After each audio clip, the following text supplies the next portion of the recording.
আল্লাহ রাব্বুল আলামিন বলেন জান্নাতের শুভ সংবাদ তাদের জন্য, জান্নাতের শুভ সংবাদ তাদের জন্য যারা ঈমানদার আর যারা নেক আমল করে, আমি আল্লাহ তাদেরকে জান্নাতের শুভ সংবাদ দিলাম।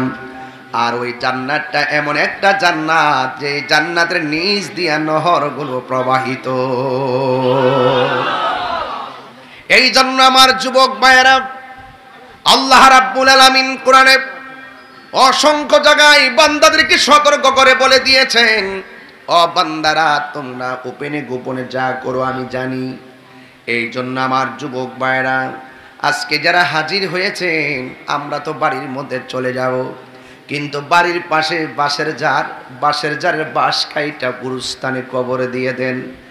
এই যে 3.5 হাত নিচে মানুষটা শুয়ে রইছে, আল্লাহ যদি আমারে ক্ষমতা দিত, আমি আপনার ঘরে লইয়া গুরুস্থানে যাইতাম, যাইয়া উপরে মাটিগুলা সরাইতাম আর বাঁশগুলা সরাইয়া নিচে তার জিজ্ঞাসা করতাম, কবরে তুমি কেমন আছো?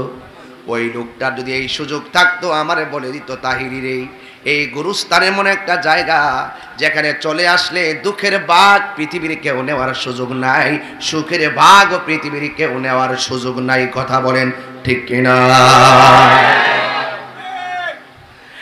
আমার যুবক ভাইয়েরা, আল্লাহ রাব্বুল আলামিন কোরআনে বলেছেন, মিনহা খলাকনাকুম ওয়া ফিহা নুঈদুকুম ওয়া মিনহা নুখরিজুকুম তারাতান উখরা।